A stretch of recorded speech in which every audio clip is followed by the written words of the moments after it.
video of one of the reasons of when you come across water on trail.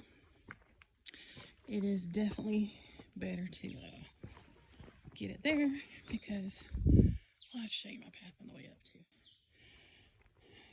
I'm hiking, walking, whatever you want to call it. Maybe 50 yards downhill to get water. Oops, maybe even further, because no one else is over here either. Yeah, just to get some water, because I kind of need that. And plus, our next water source is 4 miles down the road trail, but that shelter is closed for bears, so we're not supposed to stop for anything, like, you know, eating, getting water, nothing, just because they are definitely trying to get the bears to go away. So yeah, oh my gosh, I'm gonna slip in this mud. Fantastic. This is it. Oh gosh. Yeah, and as you can see, this is not even a great water source, but I'll make do. Make do.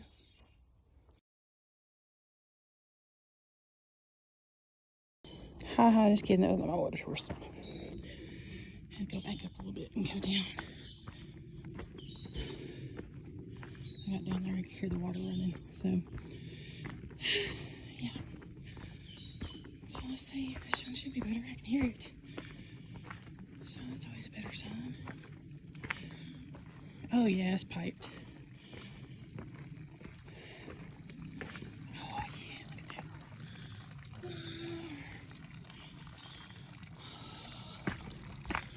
So now, that's a better water source. So, here's your water, here's your bag.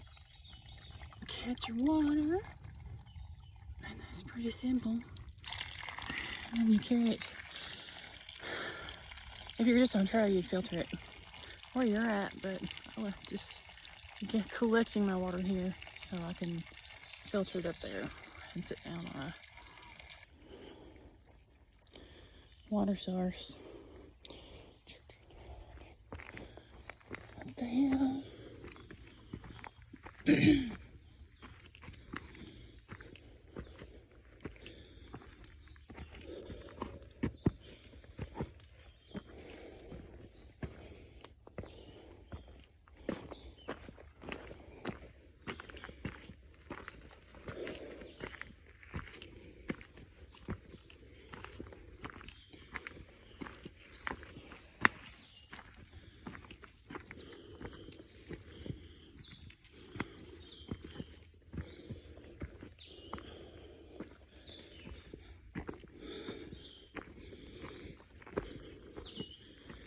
It keeps going up.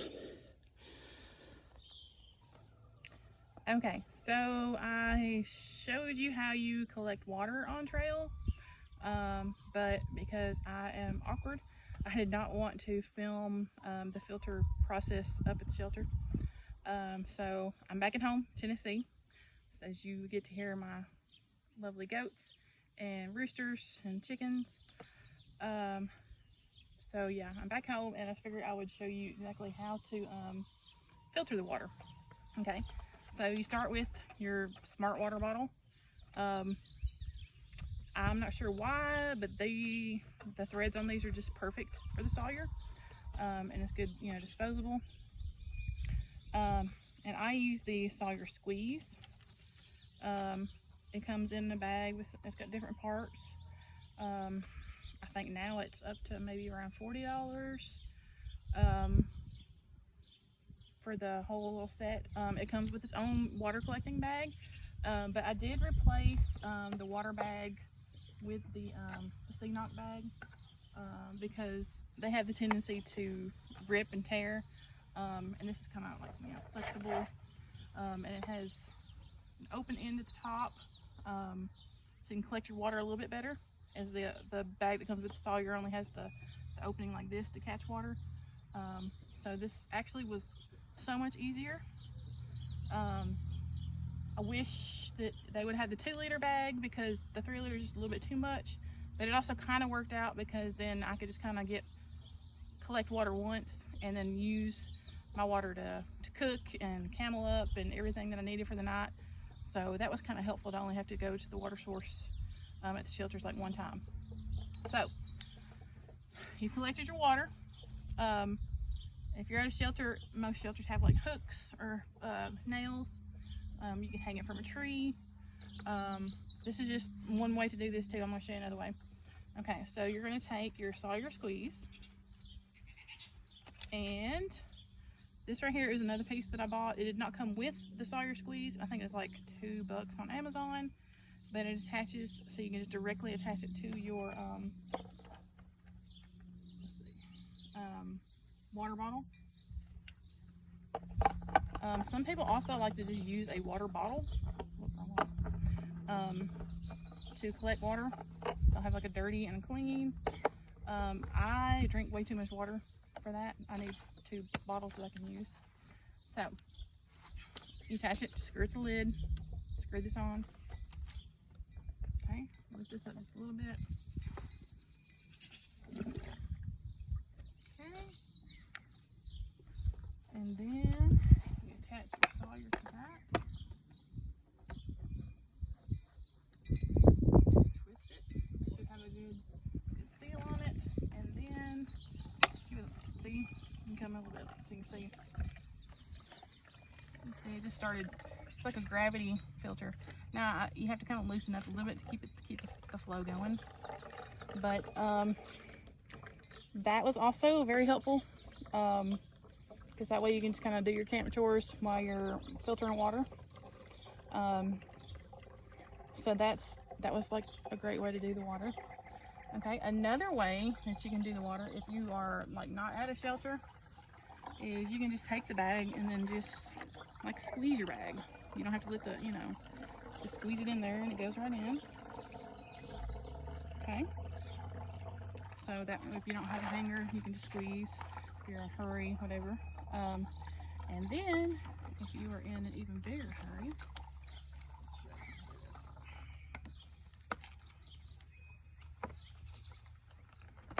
do your little bag in here, some water.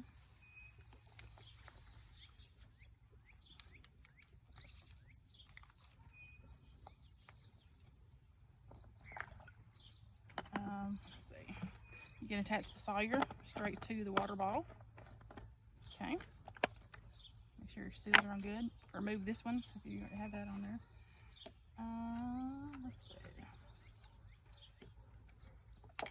And then you get your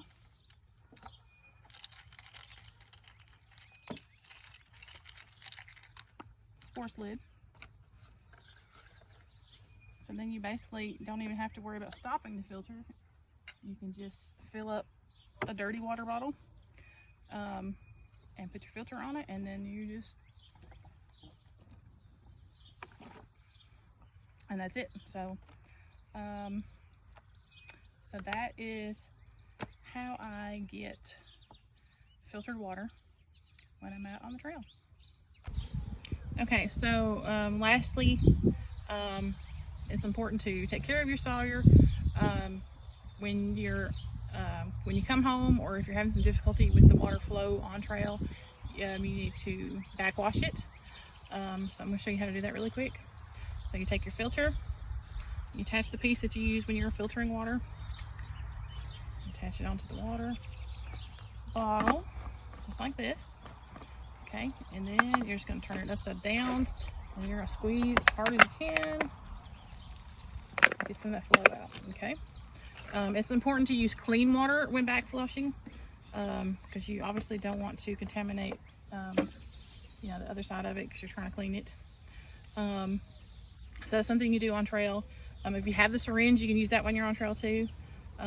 Sometimes it's just kind of preference which you learn. But my favorite thing to do is whenever I get home, I like to see how much gunk is in this. So that's when you take your syringe, fill it full of water, okay, and then you take the little hole right there in the syringe, kind of shove it in there really good, and then you'll just kind of squish it as hard as you can and let it go through. And in both of these cases, you're going to want to do that a couple times to get as much of the gunk out. And I'll show you, this is about 4 days of water. This actually came from pipe sources.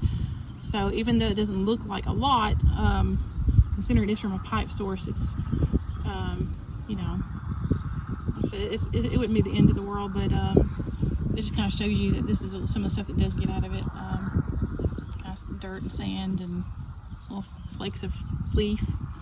And then also, another thing to remember is when you get home, obviously you do need to clean it if you haven't cleaned it yet. Try to store it dry, because it can mildew because it will be wet inside.